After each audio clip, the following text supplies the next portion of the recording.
That's somehow right. That's all time. That's all time. Derek Jeter is top 3 shortstop. Good morning, good afternoon, good evening. This is Tanks and Tutties presented by Tubbs and Franke. Playoffs have started. The NFL season is going. As you guys can see, I got the Amon-Ra jersey on. Frankie's getting into the baseball spirit. You're going to see me looking this way quite a bit this episode. I've got the Tigers on right now. They're playing playoff baseball. Very exciting. The Brewers are up pretty much right after this. So we got it all going this episode. So there's going to be lots of interruptions. It'll be very funny. But yeah, we're going to talk all of it. MLB playoffs starting. A little bit of college football, not too much this week. And then NFL. Right now, the Tigers have a 3-0 lead, top of the 8th, runner on first, 2 outs. And Houston's going to the pen, so I can focus on you guys for a little bit. So let's get right into it. Frankie, why don't you hit him with the updates?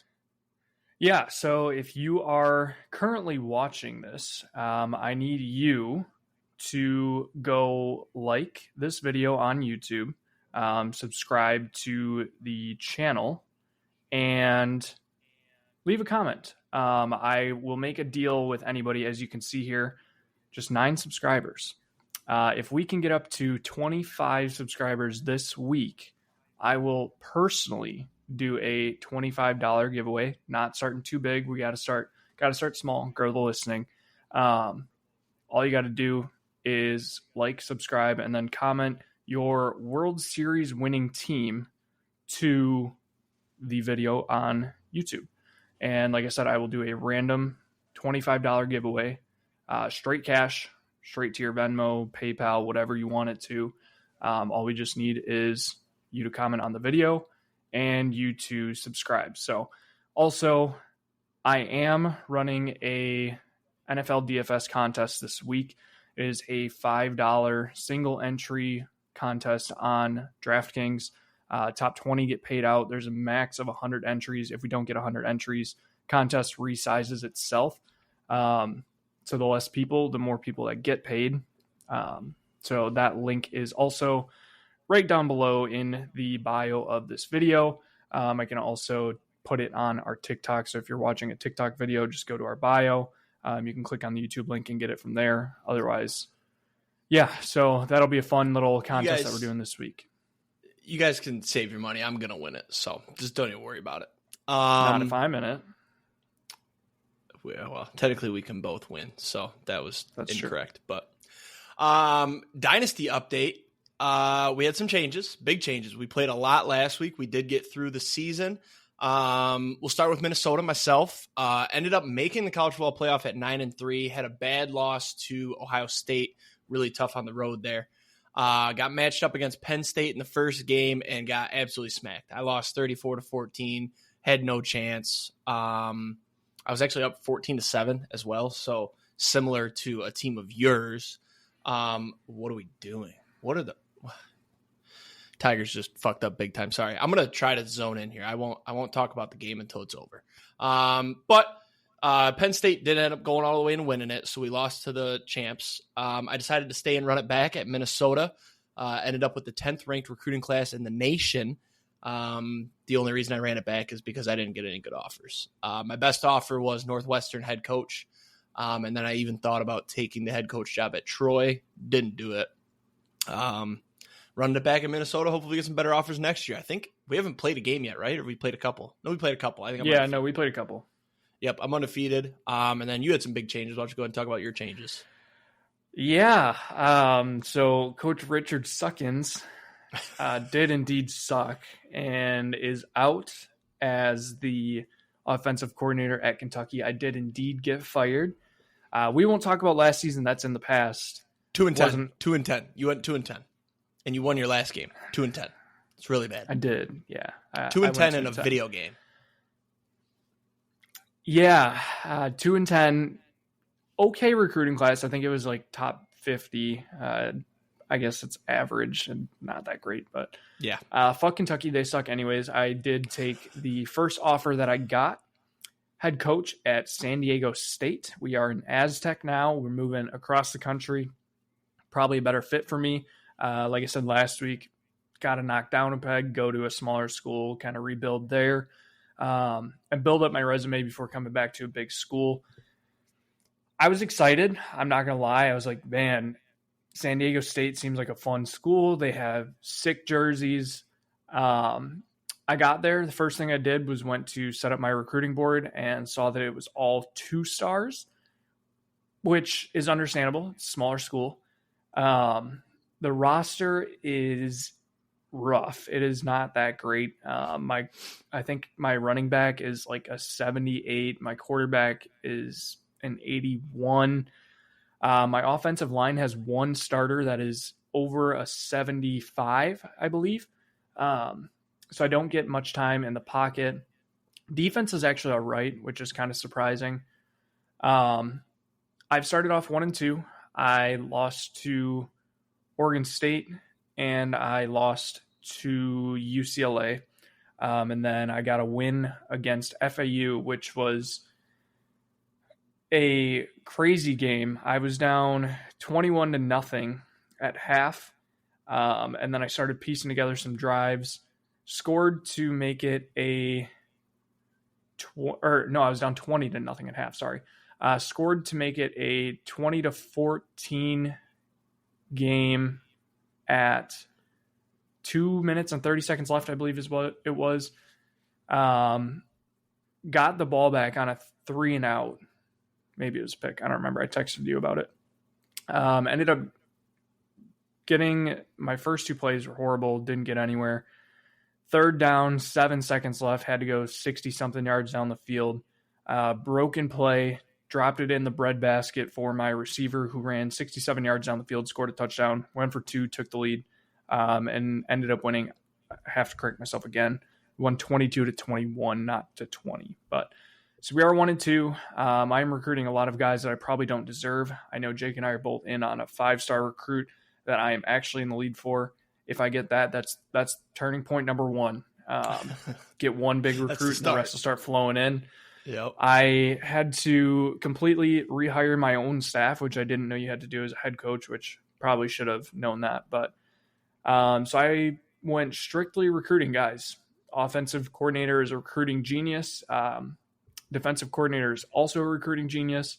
So I'm hoping that once we start recruiting enough guys, we start building up wins, and then I can upgrade my coaches to be more on-field specialists. So I like what we're doing so far. I think I can go 7-5, maybe 8-4. We'll see. Yeah, we'll be playing this week for sure. Locks and long shots then? Yeah. All right, last week I had a great week on the locks. 4-1, bringing me to 33-24-1 on the locks. We had Bears -2.5 versus the Rams. They won. They covered. Jets -7.5 versus the Broncos. They lost outright. I had them in the elimination as well, so I'm done.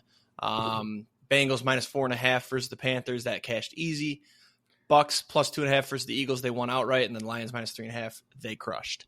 So this week, we're running it back with 4 locks again. I did have 5 last week, but I'm trying to eliminate that 1 loss. I'm going to go undefeated. So this week, Falcons -1.5 versus the Bucks. They're due for a win. The Falcons are due. I've seen the Bucks look bad against the Broncos. Hopefully the Falcons watch the Bucks tape. It's Thursday night. It's going to be a weird game. Take the Falcons -1.5. Then next up, we got the Vikings -2.5 versus the Jets. The Jets are frauds. I've seen enough. That game was disgusting. Aaron Rodgers looked horrible. The weather was terrible, but this game's over in London. Rodgers is going to get in some weird shit in London. And unfortunately, the Vikings are for real. Sam Darnold looks great. Their defense looks good. The Packers did expose them in the second half, so we'll see if the Jets can feed off of that. But I like the Vikings by a field goal. Next up, Ravens-Bengals under 50.5. The Ravens defense is very good, and the Bengals defense needs to wake up. It's looked horrible the last 2 weeks. But at 50.5, this is an incredibly high total for an NFL game. So either the Ravens win big and it stays under, or it's a defensive game somehow. I picture this being a 28-14 game. I think the Ravens win big, but we shall see. Hopefully it's just not a shootout, because the Bengals offense did look great last week. So that's what scares me. But Ravens defense looks great. Bills -1 versus the Texans. Last lock here. This is a bounce back game for the Bills after the Ravens just exposed them on Sunday night. The Texans haven't impressed me yet. They had a late win over the Jags, who are bad. I'm not going to blame this on anybody for the Texans. They're just taking a step back after an unreal year last year. Take the Bills here and pick them for sure. Weren't the Texans were favored, weren't they? Not what I saw. I saw Bills -1 when I looked. So when I did Paige's picks and everything, I thought when I sent it out, the Texans were -1 or -1.5. Maybe something changed. People must be hammering the Bills, I guess. Let's see. Yeah, you had Texans -1.5. Okay. All right. But I like the Bills there. That's a bounce back spot for sure. So that means the Sharps are hammering the Bills. So grab them while you can before they get up to 2.5, 3. Long shots, still not good. Haven't hit one in the longest time. I don't know how long. Still open though. Skubal Cy Young, that's a lock, especially after today. He went 6 innings, no earned, 6 Ks. Well, great outing. Playoffs don't matter for Cy Young. Then lock it up. I'm going to mark it as a W. No, not yet. He won the quadruple crown for pitching in the AL, so he's getting it. Dude was unbelievable. Probably not unanimous. Somebody's going to throw out a Class A vote just to try to make a statement. I don't know about that. Terry Arnold over 2.5 interceptions. I've got some thoughts on him, but I'll get into it later. All good thoughts. I think I'm a Terry Arnold believer, and I think the majority of Detroit is not a fan of him currently. But I'll get into why I'm a believer later. I've mentioned it before, but just to build off of it. And then, so last week, the long shots, please get him out. Thank you. Under 30.5 in the Titans and Dolphins. This game was gross, in fact, and somehow the Titans decided to score in the second half. So it ended up going over this alternate line. I don't think that last touchdown mattered. I think they were already over my alternate line. But that's a loss there. Jags money line at the Texans. Jags had the game. They gave it away. Texans marched back, scored on the last play of the game, were very close to, and took the lead and won. I just took the wrong 7-point dog. The Broncos won outright as a 7-point dog. So now 7 or more point dogs are, or no, maybe it's like 7 to 9, because I want to say the Giants were 10-point dogs and they lost. Either way, 7-point dogs are great. I just took the wrong one. No big deal. This week, we're going to mix it up a little bit. MSU +24 parlayed with the under 52.5 at Oregon. I watched the MSU-Ohio State game. I was impressed with their defense in the first half. I think Ohio State's offense has more firepower than Oregon's. Oregon's defense is very good. MSU won't score. I'm hoping this is a classic defense, Big Ten battle. Final score, Oregon 28, MSU 7. That'll get the job done. Hit the under. +196 here. Love it. And then this was just a throwaway pick, just to try to hit something big. Purdue money line at Wisconsin. Wisconsin did not look good in the second half against USC, but with this game being in Wisconsin makes me think they're going to win this game. But at +440, I liked the value. So your locks and your long shots. Doesn't matter about value if there's 0% chance that they win, but. I'd say it's probably like a 1.75% chance. That's what I would. Yeah, it's pretty low. Yeah, we'll talk about it later, but it was just a second half collapse. So, let's see, locks 47, 30, and 1 still open. Packers to make the playoffs. 2-2. It's early. Whatever. Last week we had Louisville +6 against Notre Dame. They lost by 7. I should have known better. 6 points is a horrible spread for a dog. Unless they're going to win outright, which I ended up taking their money line anyways. So lost there. Then we had Packers and money line. Tough loss there. This week, we're going Packers team total over 27.5 points. The line is not actually out yet, but if you go to like DraftKings, with the total is 48, spreads 3.5. Split that up, it comes out to like 27-24, being the final score. So I'm taking Packers team total over 27.5. I think we put up potentially 35 to 42 points. The offense looked fucking phenomenal in the second half, and I think we finally hit a groove. I'll talk about it more later, but I like that. Then we're taking Bama -23. They have Vandy this week. Vandy is so-so, but they're not on Bama's level.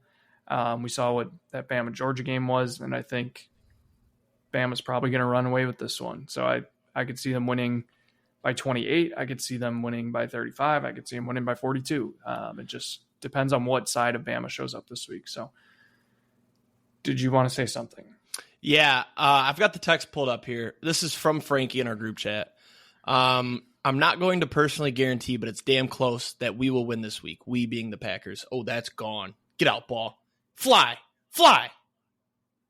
Riley Green, home run, right? Was that gone? You are way ahead of me. I just saw Kerry Carpenter ground out. They give him a double?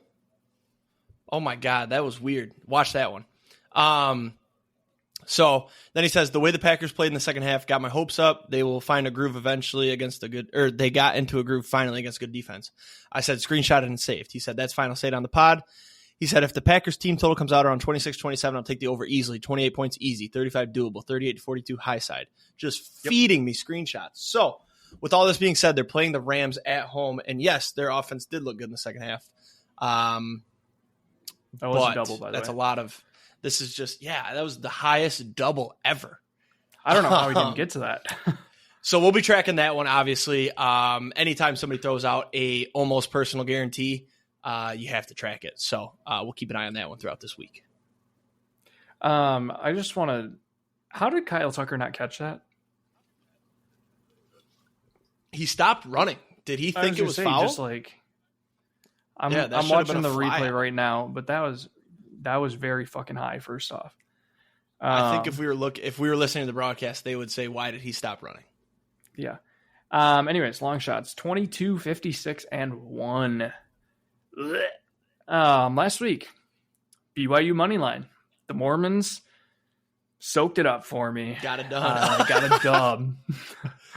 Soaking up, giving me all the cash. BYU took down Baylor. It got tight. It got tight at the end. There's a couple underdogs that I had this week that got a little tight. So take that win there. Louisville money line. Like I said, they lost by 7. Had the +6. Had the money line. They lost. This week, I'm going Texas Tech money line against Arizona +180 in Arizona. I'm not going to lie. When I first saw this, I think I might have somewhat confused Texas A&M and Texas Tech. But the spreadsheet backs us up. They like Texas Tech by like 12 points, I believe it is. Let me pull this up. Spreadsheet has... Oh, it's not loading right now. But both teams are good. I think it's a 6-point spread right now. Close enough for me to take the dog on that one. And then I'm going to take Brewers series spread -1.5 against the Mets. I think that we sweep them 2-0. Mets are exhausted, have had to play way too many games. And I'm actually going to trust the Brewers pitching staff for once. Other than our previous recent postseason struggles. New season, new manager, new team. High hopes. So I don't hate that there. The Mets, if they partied last night, they had to travel, obviously. They'll be tired today. I think the Brewers win today pretty easily. So the Tubbs pick tracker. Overall, we're 178, 171, and 4. We're creeping closer and closer to 500. Had very bad week last week, 24 and 31. Had quite a few terrible picks. Ole Miss -16. They lost outright to fill in the blank Kentucky. Buffalo +6. They lost by 44 to UConn. Fresno State +2.5. I figured UNLV with their new quarterback wouldn't look as good. They won by 45. So they looked phenomenal. And then Florida State +6. I don't even know what I was thinking here. This is easily the worst Power 5 school out of all of them, and I took them +6. They lost by 36. So just horrible picks. Really, really bad. Normally they're not this bad, but these were terrible. I guess the Ole Miss one isn't as bad. Like they lost by 4, so you only missed the spread by 20. But when you see these numbers, 44, 45, 36, just some terrible numbers. Best pick, as you can tell, Frankie, it wasn't really that impressive. I had BYU +3. They won outright. They're a team of destiny. They're just soaking up all these wins early in the year. It just really makes you want to indulge in a burrito, doesn't it? So how did your spreadsheet do? It was an all right week. 46, 40, and 1 on the season. I'm at like 54%, which is still profitable if I was betting everything. I also had some really, really bad ones too. First one, South Florida plus 4.5 against Tulane, lost 45-10. Mm-hmm. We had UCF minus 13.5 against Colorado. They lost 48-21. They got blown Not out. sure. Honestly, when I saw that in person, I was like, wow, that seems like a dumb spread. I probably would have taken Colorado if I put any money on that game. But I had Colorado. And then, and then I did have a couple good ones. I did have UConn plus 5.5, opposite of you. They won 47-3, like you said. And then I had two other ones. Iowa State Houston under 43.5, finished 20-0. And then Middle Tennessee at Memphis under 61.5, finished 24-7. So that's that. A couple of bad picks. Let's talk MLB then. Let's start with the team of destiny. The Detroit Tigers just went ape shit. We talked about it leading into this last week of the season. They clinched on Friday by beating the White Sox. Friday night, I saw that the whole team went to a nearby bar and was out till close. And I texted you guys Saturday morning. I said, take the White Sox money line today. The Tigers won't be there mentally. I was right. I wish I would have taken my own advice and bet this. I didn't. I just couldn't pull myself to bet on the Chicago White Sox of all teams. We ended up dropping both those last two games, especially Sunday. We started Kenta Maeda. It was very clear that we wanted to save pitching, which is looking like it might have been the smart thing to do.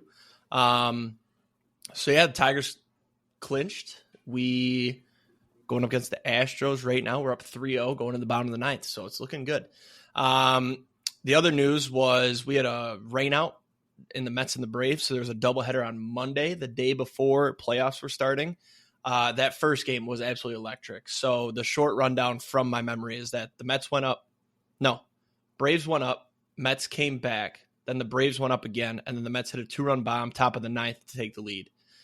Absolutely phenomenal back and forth. It brings me to this point is, do some MLB players just not try during the year? Because these elimination games are always so electric. And I feel like due to there being so many games, I feel like sometimes these players don't give their all because they're not mentally there. Because when it was like seasons on the line, the Mets went dummy. Yeah, I mean, for sure, when everything is on the line like that, it is definitely heightened. I think, like, there's guys, Lindor. Lindor just had a fucking game yesterday. Lindor hit the go-ahead home run. Yeah, the Braves pitching was great for the first 8 innings, and then everything just fell apart. And I think it's harder when everything is on the line for pitchers. It's much easier for, one hitter gets a hit, he's done. All he has to do is run the bases, steal the bases. Not like it's a super high pressure thing for him. A lot of it depends on what the next person does. Whereas the pitcher, if he gives up a hit, now he's like, well, shit, now I can't give up another hit. It's only solely up to him. Mm-hmm. So hitting definitely plays up more than the pitching does when you get into a game like that. But yeah, that first game was everything that a fan could have asked for and more, honestly. For it to be 3-0 and then 6-3 and then 6-4 and then 6-7, then 8-7 and just all the high leverage pitchers come in too and not doing anything. It was crazy. The second game was lackluster. Chris Sale got scratched, and it kind of just felt like the Mets gave it to him. I think they left him off. I think the Braves are leaving him off the wild card roster too. They did. Yeah. So he's legit hurt. But yeah, that game too, the Braves won. So the ramifications were if the team split, the D-backs got in, if the team split, they both got in. And then if either team swept, the Diamondbacks got in with the team that swept. So the second game was boring. I also didn't watch much of it. But I also saw after the game, division rivals were celebrating with each other on the field. I hated that. That's the biggest piece of bullshit. That was a little weird. I do feel really bad for the Diamondbacks. They led the league in runs scored this year. and they missed the playoffs. And they couldn't do anything about it. I guess they could have. There was actually one scenario, I think it was last week, where they were up 8-0 on the Brewers, and the Brewers came back and won that game. So if they would have won that game, they'd be in the playoffs right now. So it's insane that literally every single game matters, especially like you look at the Tigers. We got in by a game and a half or 2 games or something like that. Like every single game matters. But why don't you talk about your Brewers and then any other general that you've got, and we'll get into some college football. Yeah, I'm so excited. Game starts in about 15 minutes. So yeah, 15 minutes. Anybody that is watching this on Wednesday, you will know where we are at. Also, I want to note, I need 2 runs here from the Astros for my $1 million parlay to be alive. So if you make a face, I'm going to assume that's a good thing for me. 3-2 final score is the first leg in my $1 million parlay tonight. Alvarez just hit a double, but I thought it was gone. It's a double. Oh, he almost caught that too. Anyways, no, I'm very excited for the Brewers. I think we run over the Mets. I am a little bit worried just due to our postseason success recently, like I said earlier. But new team, new manager. The hype video I watched today was fucking electric. I retweeted both on our Twitter. I don't know if you saw those. They were so cool, both of them. Tigers kind of blah, but it's whatever. I get it. First time in the playoffs, you don't really know how to do this thing. No, the Tigers hype videos, I don't know which one you found, but some of the ones I saw on TikTok had me ready to like punch somebody. It was the one with Big Sean today. Okay, so it was from the official account? Yeah.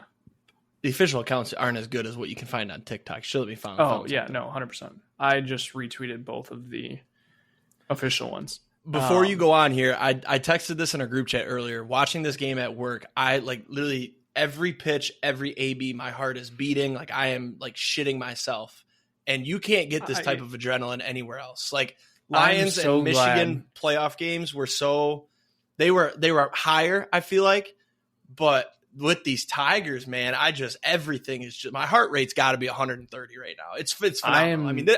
I assume this is what crack does for you, and I'm glad I never do it because I'm addicted to this feeling. I need the Tigers to do this every year. I'm so glad that you're getting to experience playoff baseball. It's phenomenal. Like in an adult stage with me and Javi, who have both experienced multiple different playoff experiences in baseball. Playoff baseball is just a whole different animal. Like playoff football, it's one day at a time, like 1 week at a time. Mm-hmm. Playoff baseball is literally every single day. It's like, oh shit, like I don't know what to expect. I hope that is a home run. It's not. If the Astros get a run though, I'm about to be very excited. Anyways, wild card series. Jason Foley. Wild card series are quite possibly the scariest series to be in. They are because you could only fuck up one time. As a single. I don't know why you're so worried for the about listeners, first and third, nobody out. I mean, because now it's 1 AB and we're in the heart of the fucking order. You got fucking Altuve's up. That little midget can hit bombs at any time. And then it's a tie game. Up. Yes, he is. No, he's not. Who is this? He was just up last inning. Probably Pena.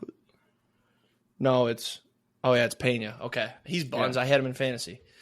I'm just sitting here. I keep watching Houston's win probability creep up, and I can just envision it because we're Detroit. What happens to Detroit? Bad things. Oh, it's a Diaz.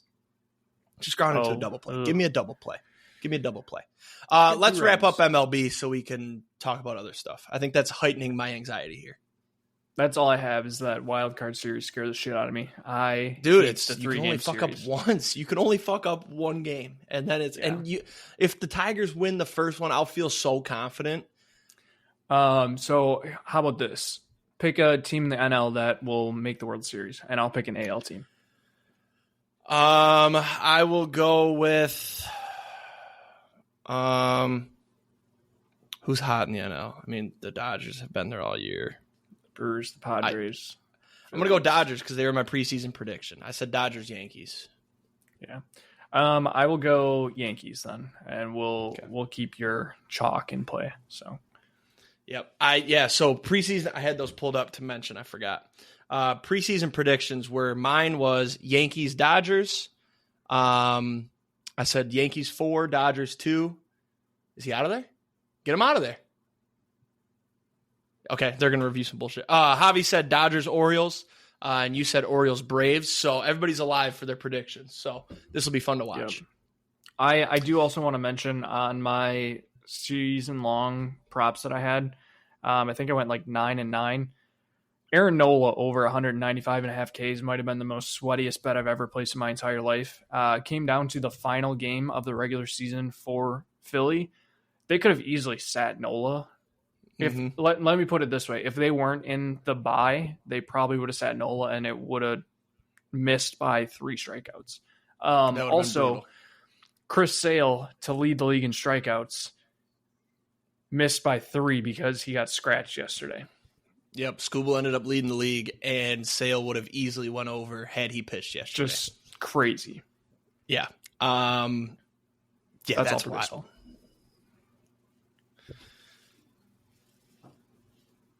Bro, I'm gonna freak out. Hey, I'm not gonna lie. AJ Hinch built for this situation. Dude, why did we bring in Jason Foley? This dude is oh my god, he's probably the bullpen guy I have the least faith in. We need to do a show though. I gotta try to close this off. Yes. All right, one more run. College football. We're going to go quick here just because we do want to talk mostly NFL, obviously.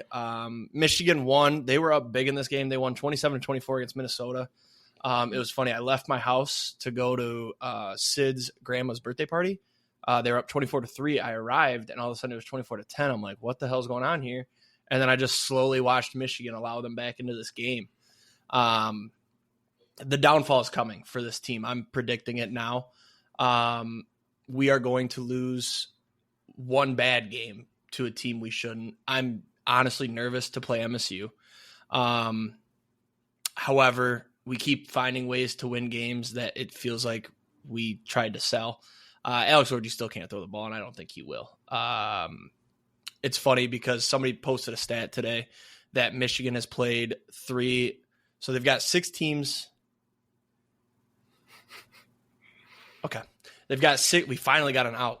6 teams on their schedule have a top 15 passing defense. However, 3 of those teams we've already played, and we had a collective 130 passing yards in those games. So it's incredibly skewed, the stat that they were trying to post to defend Alex Orji. And it's like, no, the guy is so ass that he's providing these guys with a top 15 passing defense now. It's just insane. Yeah, Michigan Twitter's pissed me off because it seems like they still think we can get it done. We can't this year. We're gonna if we somehow squeeze into the playoffs, we'll get embarrassed. I'm just predicting now. That's a great play by Jake Rogers, by the way. Shout out. However, huge for my 3-2 final score. At least my team didn't do what your team did. Wisconsin with the worst second half I think I've seen in a long time. They were up 21-10 at half, and they ended up losing 38-21. Talk to me about it. Thank God Jason Foley's coming out of the game. We got a shot. All right, go ahead. Yeah, Wisconsin just fell apart. Before the game started, I was like, yeah, we're probably going to get smoked. I think I texted in the group chat and said, we're about to get our assholes spread. And then at halftime, I was crazy, like, and you were back in. You were fully We started off great, and I was like, all right, I literally texted. I was like, I'm fully back in. Wisconsin looks fucking great. Braden Locke might be the guy.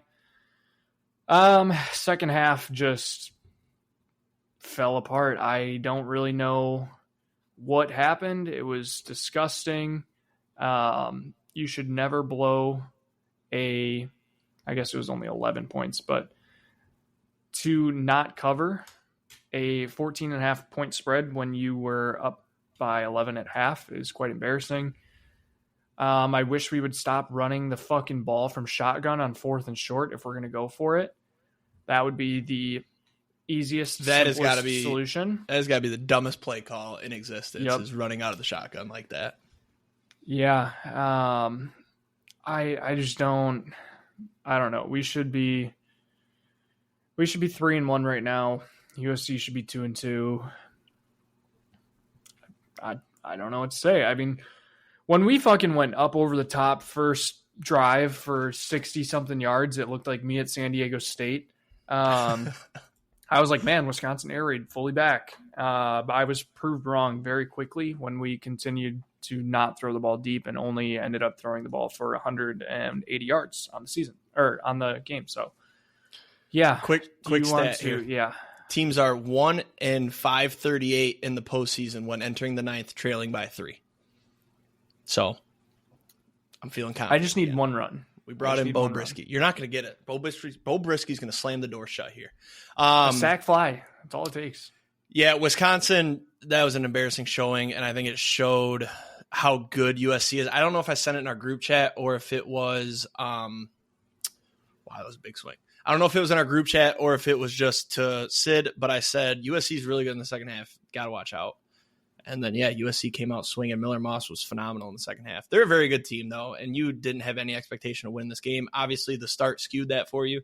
But how much longer are you going to give what the fuck's the guy's name? Your coach. Braden Locke? No, your coach. Goal. How many years are you going to give him before it's like, ooh, maybe this isn't the guy? I think he's still got to get his guys. He's got to get his guys in there. What is he in, year 2 or 3? 2. Okay. I don't know. I'm worried, especially with Braden Locke's tweet. For anybody that didn't see it, Braden Locke tweeted, I'll keep my mouth shut now, but one day you guys will see me on a podcast talking about everything that happened last year while I was there. No, that was Braylon Allen. You said Braden Locke. Oh, yeah, sorry. Yep. Braylon Allen. What is he going to say, though? I don't understand. What could be so bad that he's going to talk about? And, honestly, pussy move to be like, ooh, I'm going to tell you all the bad things. Go fuck yourself. Just say it. Tweet it. Why couldn't you send the guy home? It was a fly out. He would have been gone. Riley Green has an arm. That wasn't Riley Green. Yeah, he's off balance throw. Yeah, it is Riley Green. I'm a little worried about how cryptic that was. Just what does that mean? Yeah, I don't know. I don't put a lot of stock in NFL talent and got drafted in the 4th round. I think he was just frustrated because he didn't get the ball as much as he wanted. That would be my guess. That's what he's going to say. Ooh, I just got a my usage was low. Yeah, I just got a CBS report saying that Devontae Adams misses Rodgers. Of course he does. He's been dealing with dumbos the whole time he's been in fucking Las Vegas. Yeah, we'll have to see what Braylon Allen says. I don't think it's going to be anything, honestly. I can't do this, man. I cannot do this. Why I need this game to hurry up? I'm trying to switch to my game. It gets my heart going. All right. We only have a couple more games to talk about. I'm going to save Georgia Bama. Let's talk about Boise State. They legitimately might have a Heisman in the conversation. You were 100% Crazy. right. I was 100% wrong. Hand up, hand to heart, hand to chest. You were so right. I wish I'd tailed. He's down to what, plus 1,000?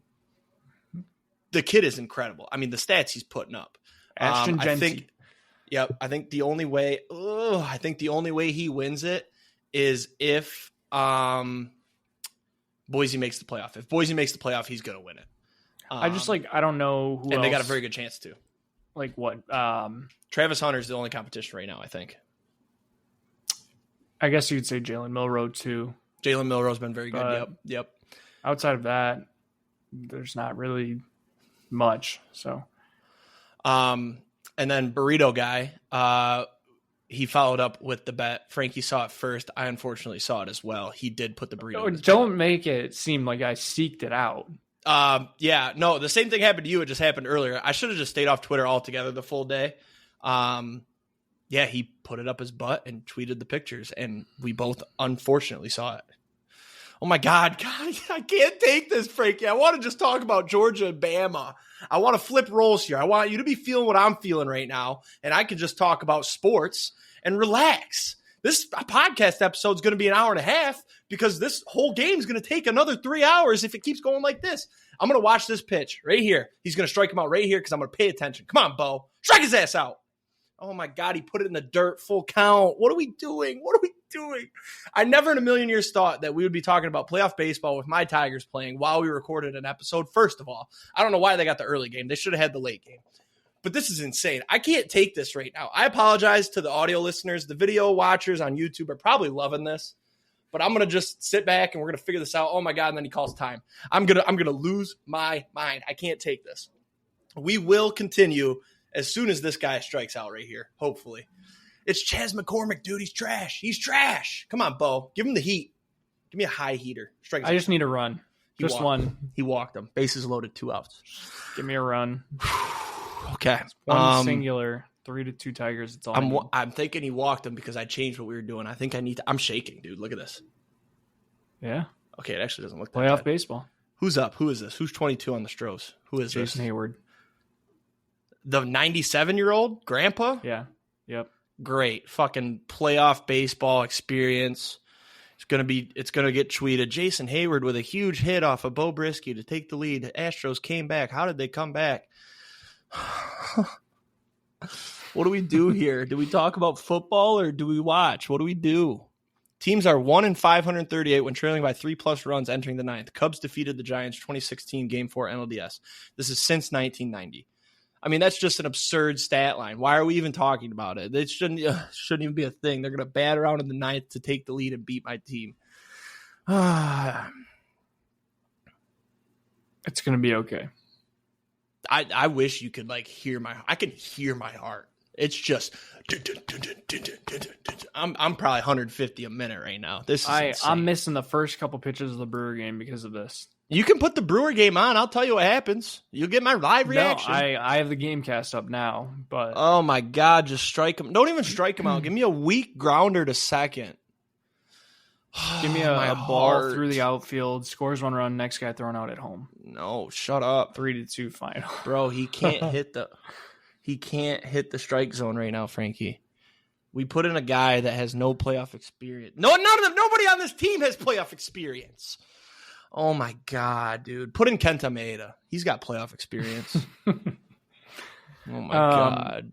I'm going to talk about how I found out the Burrito guy. That's a good reaction. Yeah, it was finally a strike. Foul ball. 1-1. Go ahead, talk about Burrito guy. I'll lock it. Yeah, no. So I was scrolling through Twitter and I saw this tweet that said, "My wife found out I'm cooked," and I was like, "What the fuck?" Like that. I feel like I've recognized this guy before. Clicked on his Twitter. Fucking pinned tweet is a burrito up this guy's ass. Not what I was looking for. Pinning the tweet is dirty work. Pinning tweet is dirty work. Luckily, neither of us did any of those handshake bets for our teams this week. Nothing to worry about. So, well, you do have to go visit USC. You said if USC beats Wisconsin, you'll visit the campus in the next 5 years. All right, 2-2 count. 2-2 count. Come on, Bo. Do it. I just saw ball 2. Yeah, Frankie is way behind me. But I don't care. I'm live reacting. I need to. Come on, Bo. Right here. In the pitch. Oh my God, he caught it! Let's go! Oh my God, dude, I thought that was a double down the line to win it. Oh my God, give me a replay. Torkelson might have just made the grab of the year. Holy shit. Congrats. Holy shit, thank you. Congrats. Thank you, Frankie. I'm so sorry about your $1 million parlay. It's okay. Oh my God, show me the replay and then we can get this episode. We can wrap this episode. Oh my God, go Tigers. This is awesome. Is this what playoff baseball is like? Yes. Yes. Oh my God. Oh, dude, it's insane. Oh my God. Welcome. My heart. Welcome to the club. Your team has a playoff win. Hey, more recently than my team or Javi's team. If the Tigers play in a future recording, I don't think we're going to record during. I can't do this again. I hated this. We've wasted 6 minutes of tape on me sweating this out. I can't believe. I got to watch this catch real quick and then we can go. Yeah, just a frozen rope. But like I said, congrats. You now have a playoff baseball win more recently than me or Javi. Okay. It was not. Yeah, that's true. It wasn't any sort of impressive catch. It was right to his glove, but he got it done. All right. Spencer I'm not going to wait for Torkelson. the replay then. I'm going to switch to the Brewer game. They are in the first inning and Brewers have 2 outs. Freddie actually has 2 Ks. So okay. He might let's continue with the episode as well. He might go fucking 27 outs, 27 strikeouts today. So Georgia and Bama was one of the best football games I've seen in some time. What?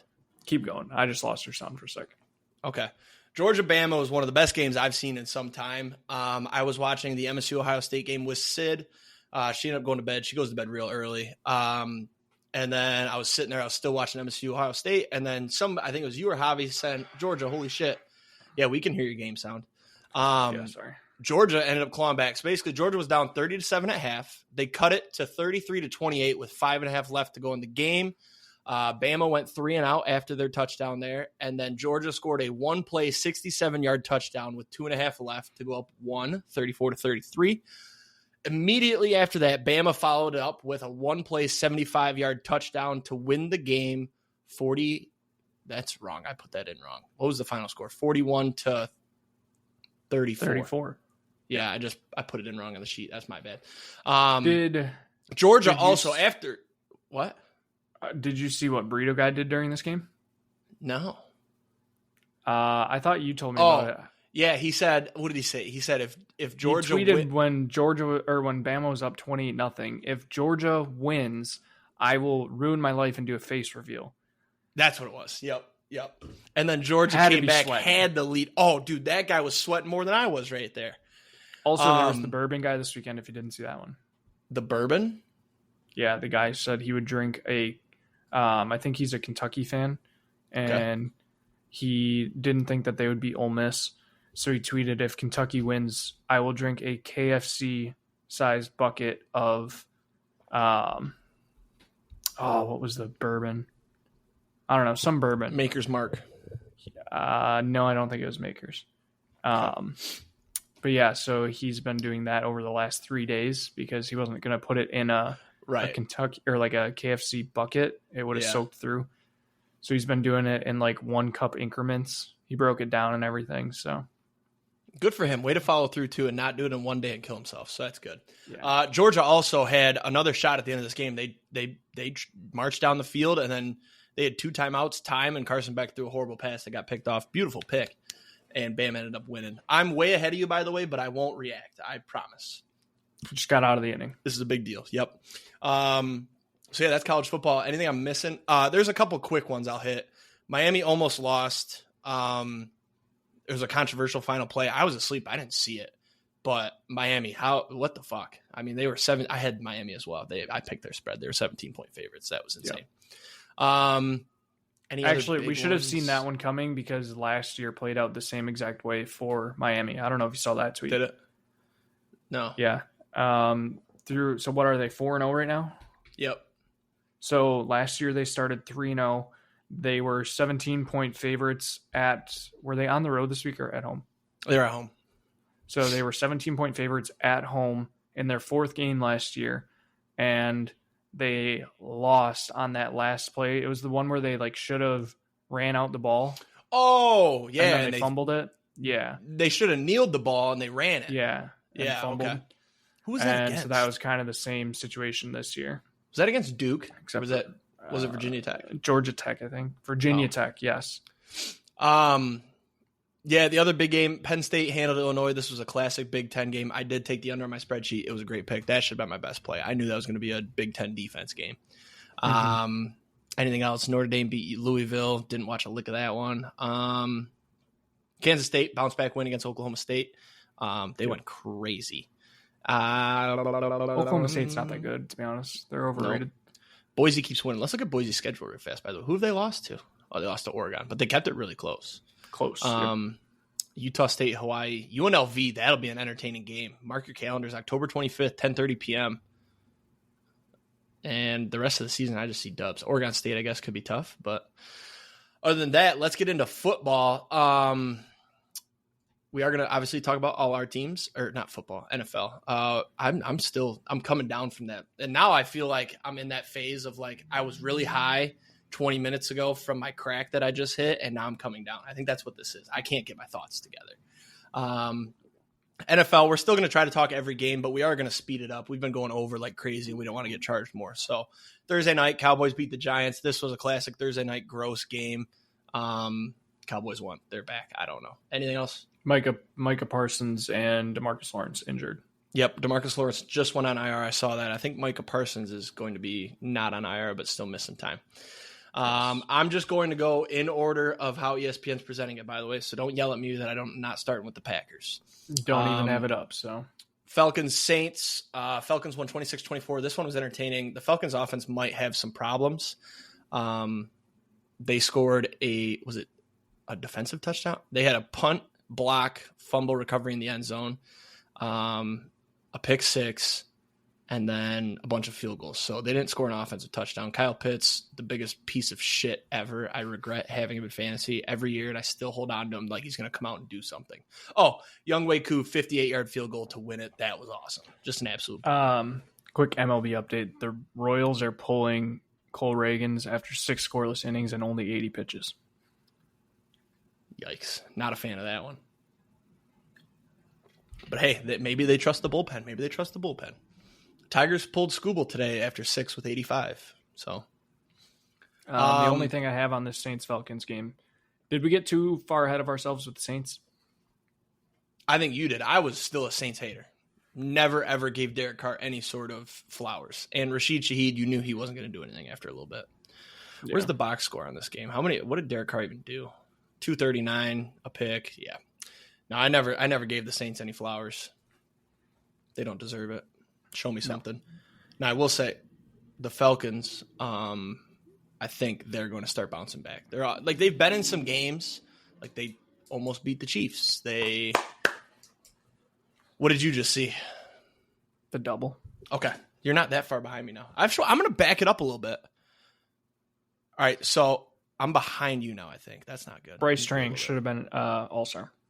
I'm just going to stay ahead of you. Fuck it. Bears and Rams. I read this one like a fucking book. The Rams used up all their plays in the week previous. Was it the Bengals they beat? And the Bears look usable. Rams Caleb beat the Niners. That's right, the Niners. Where was I going with this? Caleb Williams looked usable. He didn't throw for shit, but Swift, maybe he just needed to be threatened by all of his fantasy owners, and he had a nice little day, 93 yards and a touchdown. So let's go. Now we'll talk. Jackson Churio, welcome. Now we'll talk about your team, Vikings, Packers. Packers second half was phenomenal. They were down 28-7 at half. Packers almost came back. They kind of had a chance. They had an onside kick, right? Yeah. Let's check the game cast. Let me peep. So. Nah, they scored that. Well, yeah, I guess they did have a onside kick because Wicks scored that touchdown to cut it to 2. Yeah, and with 56 seconds left. So, 31-29, nice little comeback. Promising times in Green Bay, maybe, or did they rush Jordan Love?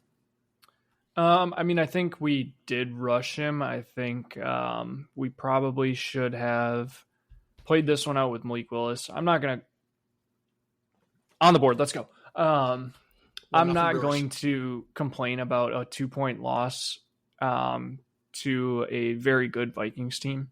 Right. First half was rough. We should also mention that if we could make kicks and actually replace our kicker, we would have won that game also because we did miss 2 field goals. Yep. Or yeah, I'm really didn't throw 3 picks. That's also an option. Yeah, there was, I don't know, like, weren't 2 of them in the first half? Yeah.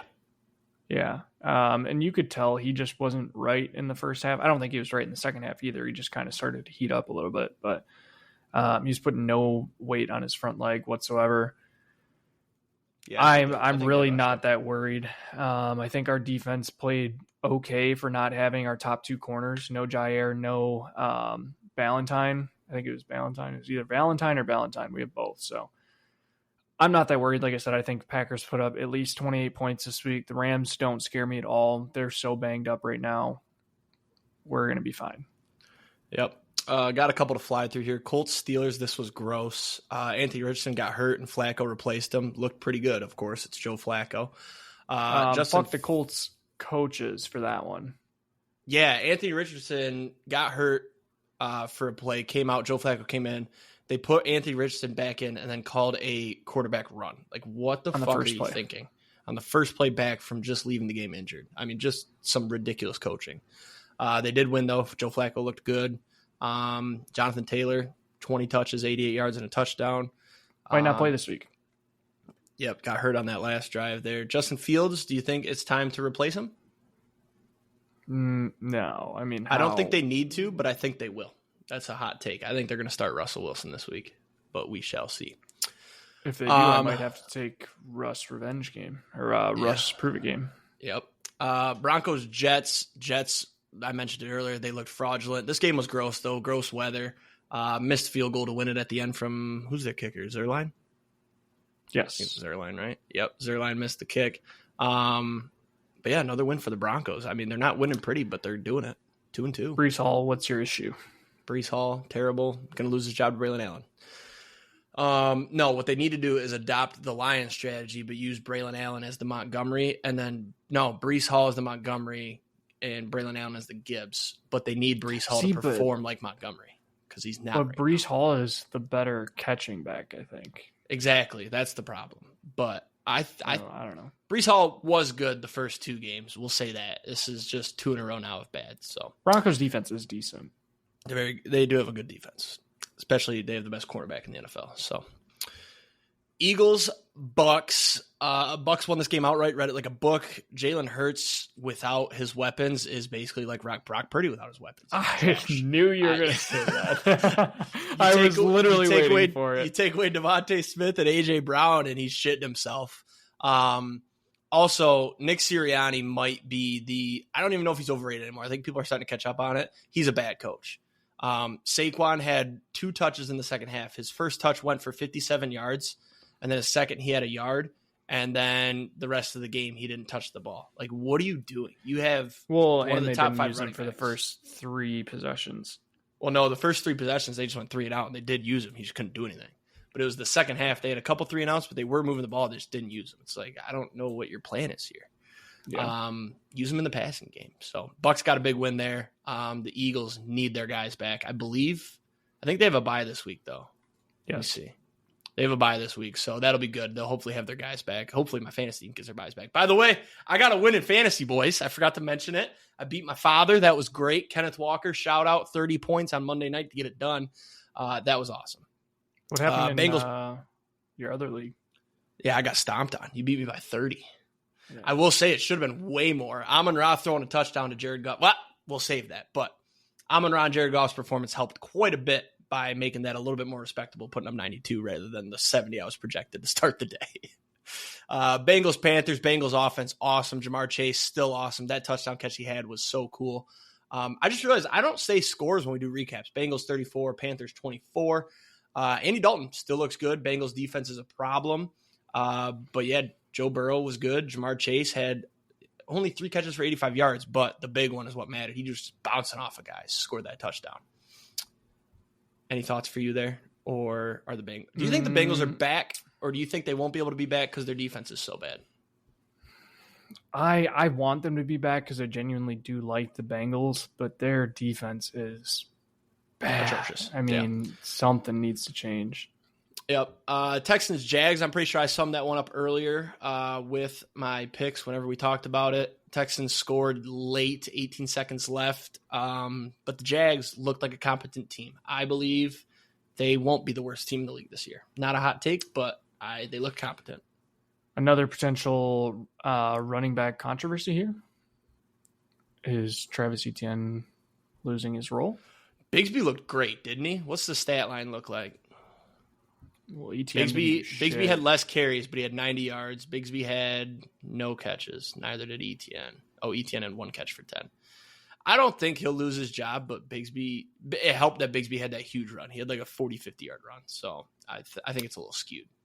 I'm going to be severely upset if the Brewers don't get more than 1 run out of this situation. Bases loaded, 1 out, and we just flew out to the catcher. Yeah, you can't be doing that. Sorry.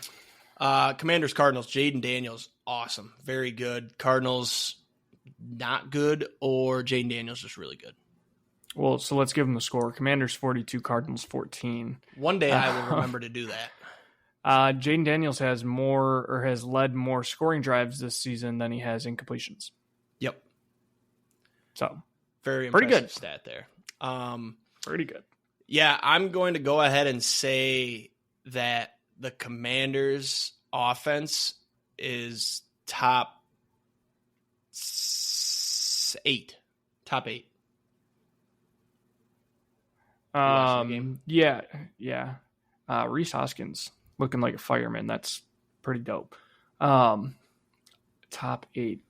Let's see. I mean, Packers 1. No. The Packers offense is not Lions up there. 2. No. Panthers with Andy Dalton 3. Top offenses, I'm Steelers thinking. 4. We're done with this conversation. Commanders won big. 49ers, Patriots, nothing to talk about here. 49ers handled their business. Brock Purdy's still not good without his receivers. George Kittle, though. When does very Drake May impressive. start? Drake May's got to be starting soon. I mean, Brissett, 19 for 32, 168 yards and a pick. And Ramondre Stevenson, by the way, stop fumbling. Stop fumbling. I'm so sick of it. This motherfucker had 0 points last week in fantasy to 2 points this week. Stop fumbling the football. Yeah. Also, probably a bad pick by me because they're going to be trailing every game and throwing and just going 3 and out. So, bad pick on my end. Raiders, Browns. This was the puke in your mouth game of the week. The Raiders won 20-16. I got nothing on this game. I didn't see a lick of it. Nope. I saw that there was controversial call at the end, but I don't really know much about it. Oh, yeah. Watson threw an 80-yard touchdown to Amari Cooper, and it got called back for holding, and apparently there wasn't a phantom hold. Yeah, apparently there wasn't. I didn't see it. Both these teams are gross. I'm glad that you brought back the puke in your mouth game of the week. So, Chiefs and Chargers. Big note from this one. This game was low scoring, shockingly. Patrick Mahomes taking out his own receivers' ACLs.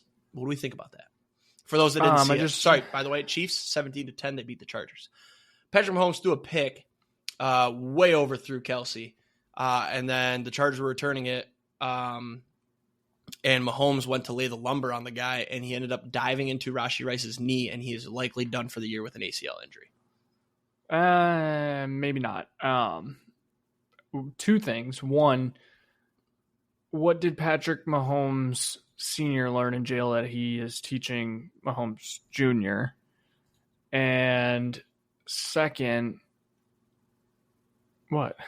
I'm not sure what you mean by that. He's trying to take out his own guys. Oh, okay. That's fair. Second, part of me thinks maybe Mahomes did this on purpose to prove to haters that the Chiefs can still win even if they don't have receivers, and that he can better his legacy. So I think he did it to form a connection with his younger receivers, Xavier Worthy, and to give Sky Moore another shot. I don't think he wants Sky Moore to have another shot, but no, Travis Kelce's back though. Yes, Travis Kelce had a good game, 80 yards, 6 catches, I think. Yeah. Bills and Ravens. Ravens win 35-10. The Ravens look very good. Derrick Henry, holy shit. I wish we got that trade off before this game. He's definitely not losing them now. I should have cut you out of the deal and went at it myself. Panic time for the Bills, or the Ravens just outplayed them? A little bit of both. I think the Ravens finally didn't fall apart in the fourth quarter, so that was good. Bills definitely got outplayed. Mm-hmm. Their defense isn't good. So I'd be a little concerned if I were the Bills about that. I agree. I might have to bet on the Ravens in the Super Bowl. Did it last year and it didn't work out. This might be the year. What was the color this year? I think it's purple and green. That's right, because I think you said Ravens Packers. Who's the other green team in the NFC? Eagles. That's right. I don't think the Eagles. So it was either that or Vikings Jets versus Vikings. Jets. I guess. I ruled that one out because I was like, the Vikings have no chance. But or the Jags. Jags could be green, but they're 0-4. Yeah, I guess. Dolphins. Let's move on because we still have 2 pages picks. I just realized we're going to fly through those. We'll start with the early game on Monday night. Titans beat the Dolphins 31-12. This was actually the puke on your friend causing them to puke in your mouth game of the week. This was a terrible game. I watched the first 30 minutes until the Lions started, and then I never looked back. You actually had sent a text late in the game that you were watching. Why were you watching? That's disgusting. Because I had a fantasy football game that was 3 points difference. I was Okay, that's losing, fair. and I had Achan. As long as you were only looking for fantasy football purposes. Yeah, we had an interesting situation on a punt after a safety? Yes. Yeah, so why don't you say it? Because I saw a quick clip of it, but you watched it in person. So first off, the Dolphins' offense is unwatchable without Tua until Tyler Huntley or Tim Boyle or Skylar Thompson learns how to actually play football. Yeah. How did Tyler Huntley make a fucking Pro Bowl, by the way? He was good with the Ravens. I don't know if that was just coaching scheme or what. It was I do 2020 COVID year, and a bunch of people before him sat out. That was actually a trivia question. I think I saw the article I read said they asked 6 quarterbacks before him, and they didn't want to because of COVID. That's what I saw. I think Mike McDaniel might not be as good of a coach as we think he is. I think he might just be a little bit overhyped because of the weapons that he has. When you literally your only weapons require a decent quarterback for your game plan to work, and then you don't have a quarterback, you have to change your game plan. And they didn't do that. Like, they just didn't try and get Tyreek in the backfield, get him touches at all. They don't. They did actually. Dump it off 3 touches. Yeah, but it's you have to use him more. You have to get Tyreek Hill involved more somehow, some way. Whether it's behind the line, passes, whatever. Something was not working. The whole offense should not shut down because you have a backup quarterback. Packers did just fine with a backup quarterback. So that was gross. Anyways, so it started out with Huntley. They had the ball at like the 2-yard line, scrambled back. Personally, I thought he was outside of the tackle box, threw it, didn't quite get to the line of scrimmage. They called it intentional grounding in the end zone, safety. So the Dolphins punted from the 20-yard line for the safety. Apparently, they declared an onside kick, which I didn't know you could do on a safety. So there is a landing zone for onside kicks, apparently. Did not know that. They punted it high in the air, came down, nobody touched it. It was like 15, 20 yards down the field. Dolphins ran down, picked it up, should have been Dolphins' ball. Refs didn't really know what was going on. The referee tried to explain it, stuttered the entire time. He said that it landed outside of the landing zone, so it was a penalty on the Dolphins. Titans would get the ball back from where it was kicked with a penalty, moving it half of the distance to the goal. So the Titans then got the ball at the 10-yard line, 1st and goal. Yeah, it makes no fucking sense. It was disgusting. Look at this, by the way. I don't know if I can show this. I'll just show you the still motion.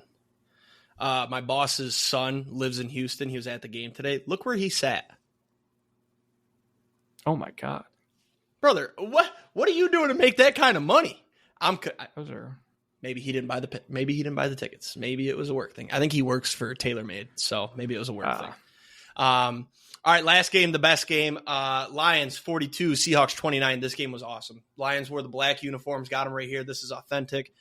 Beautiful, beautiful black uniforms. I love them so much. They look so good with the helmets. I will agree with what you said. I think the silver would look phenomenal.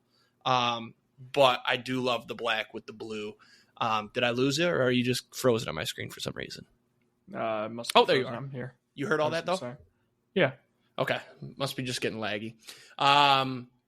Yeah, amazing game. Jared Goff, 18 for 18, NFL record for 100% completion percentage in a game. The previous was 10 for 10 by Kurt Warner. He didn't even know. He had a Graham Mertz game. Because he didn't know that Graham Mertz had one of those? Well, almost. I think he threw like one incompletion for Wisconsin in one of his first games that he ever played. Yeah, I think Jared Goff had 2 or 3 incomplete passes, but they all resulted in flags, so those don't count. He didn't know they didn't count because he was like, oh, I had a perfect completion percentage. Cool. Yeah, other things in this game. Ben Johnson, are we just going to have one insane play a game? He ran I'm calling it the Motown special. Pitched it backwards to Amon-Ra, and then he looked over his shoulder, tossed it to Jared Goff. Never seen somebody look so unathletic other than Nick Foles catching a touchdown. Very awesome play, though. That one and then that Tom Brady had was pretty bad, too. Tom Brady did not score. No. Oh, yeah, you're right. Tom Brady, it was just a first down. But I got to give my flowers to Kenneth Walker. Dude comes back from injury and has an insane game. I fucking hate Jesse Winker. Dude came back from injury and put up, what was his stat line? He had 80 yards, 3 touchdowns. Did you see the play when he rolled? Anzalone rolled him up. Kenneth Walker landed. Then he proceeded to do a front flip over Anzalone and run for extra yardage. Mm-hmm. So first of all, rewatched that play a few times because I was like, holy shit, that was amazing. His head hit the ground. He should have been down. It wouldn't have mattered. There was defensive holding, probably on Terrion Arnold. So it would have been a first down regardless, but an awesome play. Got to give him his flowers. Great game. But the Lions, man, just every offensive drive, it's like, we're going to score. Amon-Ra with an incredible catch in the end zone. J-Mo, 70-yard touchdown. Dunked to pay homage to Kelvin Johnson on Kelvin Johnson night. That was fucking awesome. Take the penalty, take the fine. That was great. What was my other point on this game? Oh, perfect time for a bye week. A little part of me hates that it's so early in the season, but we're banged up early. Frank Ragnow didn't play. Terrion Arnold's banged up. Carlton Davis got banged up last night. Sam Laporta's got an ankle thing. We got all these guys on IR, so hopefully this bye week rejuvenates us. I love 3-1 in the bye week. That's great. I mentioned earlier I had some points on Terrion Arnold. Based on my conversations in the workplace today, I found out that a lot of people are hating on Arnold. But if you go back and revisit like why Okudah was bad, it was because he was getting toasted and he had to commit penalties to make up for him getting toasted. Arnold's coverage is too good and he's getting penalties. In my personal opinion, a lot of them were ticky-tacky.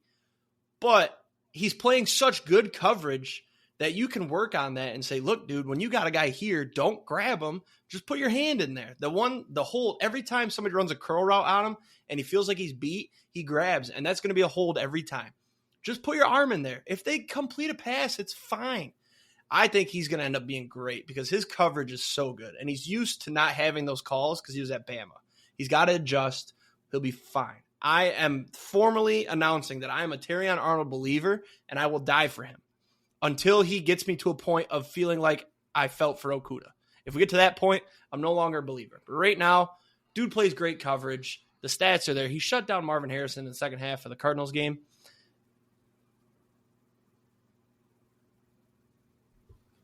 Sorry, I froze. I was like, what? You can. What did you think about this game?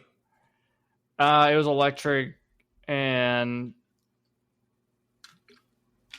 good catch. God, I fucking hate Jesse Winker. Mets took the lead 3-2, by the way, guys. Did you see Winker chirping Adames there? I did not see the chirp. I was locked in on your reaction. Yeah, it's bad. No, it was a fun game. I don't really have many thoughts. I wasn't really locked in on it. I watched it, but it wasn't like hard hitting stuff. J-Mo, fucking awesome. But J-Mo, love to have him. 2 catches for 80 yards and a touchdown. What a stat line. Our schedule coming up though out of the bye scares me slightly. At the Cowboys, at the Vikings, got the Titans at home. Love it. Then you got to go at the Packers, at the Texans. Then you got Jags, Colts, Bears. I think that's a little tough stretch there. Cowboys and Vikings. I'm not scared of the Vikings, but I'm like, are they really good? Do they have a real test before us? The Packers were a real test, in my opinion, I will say. They passed that test. They got the Jets this week, and then they've got a bye, and then the Lions. So you got the Vikings coming off a loss. That might be kind of tough, but we shall see. Let's fly through Paige's picks. So last week, I killed it. I went 13-3, 8-1 in the 1 o'clock slate, no big deal. And then you and Paige both went 9-7. So our season to date, I closed the gap a little bit. You're 37-27. I am 33-31, and Paige is 25-39. She's even coming back a little bit. So let's get these going here. Thursday, Bucks at Falcons. Sorry, I was getting up there. Bucks at Falcons. Paige has the Falcons. I will take the Bucks. Taking the Falcons. It's my lock, as well as I think this is a huge bounce back spot, and I think the Bucks aren't for real. I don't know how they beat the Lions. Jets at Vikings in London. I didn't know we had a London game this early, but that's exciting. Not really exciting, but Paige is going to take the Vikings. I will also take the Vikings. I'm on the Vikings as well. They're my lock as well. Ravens at the Bengals. Paige is taking the Ravens. I will also take the Ravens. I'm totally contradicting what I said earlier when I talked about my lock, but I'm going to take the Bengals apparently. Yeah, I've seen the Ravens lose. I guess I think part of me is rooting for the Bengals because I did bet them to make the playoffs at plus 150 after they went 0-3. So I've been rooting for that one for a while. So got to win these games. Colts at the Jags. Paige is taking the Colts. I did go back and forth on this one. If Joe Flacco starts, I kind of like the Colts, but I'll take the Jags. I honestly felt the exact same way as you, but I think I think the Colts start Anthony Richardson, he gets hurt again, and then Joe Flacco comes in and they'll already be behind. I'm taking the Jags. They're due for a win. Dolphins at the Pats. Paige is taking the Patriots. I'm going to take the under. I guess I will take the Dolphins. I could not take the Dolphins after what I witnessed on Monday night. Give me the Patriots.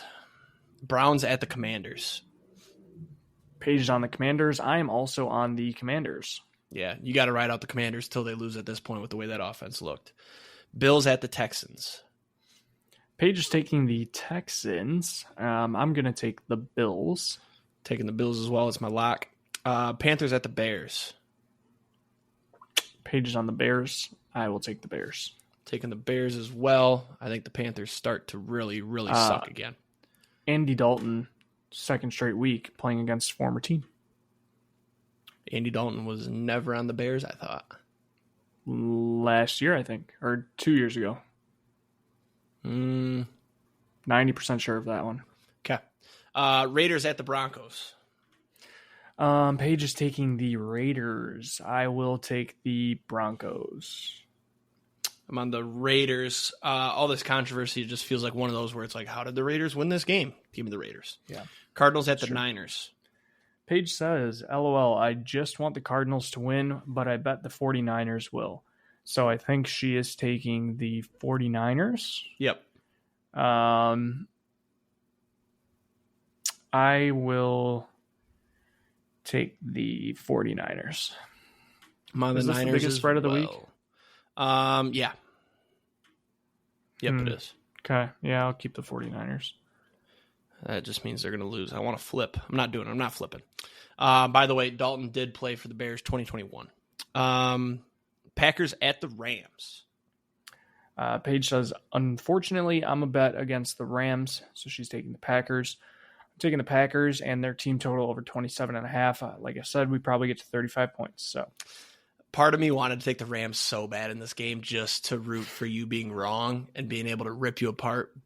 But I got to protect the record here. I'm trying to catch up to you. Give me the Packers. Giants at the Seahawks. Gross. Paige is taking C. So she's on the Seahawks. I will also take the Seahawks. Taking the Seahawks as well. They're still a good team. The Lions are just better. Don't give up on them yet. Cowboys at the Steelers. Yeah, this spread makes zero sense to me. Steelers are 2.5-point favorites. I get the defense problems, but whatever. Paige is on the Cowboys. I'm also on the Cowboys. Taking the Steelers here. I just look at what happened to the Giants or the Cowboys last week playing at the Giants, who are a worse team than the Steelers. I think the Steelers win this game outright. I mean, if Russ, like I said, if Russ plays, I honestly have less. Can I question? Can I say Steelers if Fields starts, but then if Russ starts, I take the Cowboys? Can I do that? Yeah, that's fine. All right, so you guys heard it first. If Russ is starting, I'm taking the Cowboys. If Fields starts, I'm taking the Steelers. All right, cool. Yeah. Last game, Saints at the Chiefs. Monday night, Paige is taking the Chiefs. I am also taking the Chiefs. I'm on the Chiefs as well. That's an easy one. Survivor, by the way, I got eliminated. I had the Jets. They lost outright. So you and Paige are going at it for Survivor. Yeah, Paige is going to take the Colts against, who did we say they're against? Colts are playing the Jags. Congratulations, Austin. I'm going to take the Packers. I think this week is kind of gross. There feels like a lot of toss-up games. So they mostly are. When you only have one 7-point favorite, you got some toss-ups in there. Mm-hmm. All right. Well, that wraps us up unless you have anything else. Do you not have anything else? You froze there for a second. What were you saying? I said that wraps us up unless you have anything else. No, go Brewers, fuck Jesse Winker, and yeah. Yep. Playoff baseball. And, when was this, by the way? We'll talk after. Sorry. Yeah. Go Tigers. Have a great weekend. Let's hit some tanks, adore some tutties. Hopefully you'll adore some tutties from the Tigers and the Lions. We'll see you next week. And the Brewers. Peace.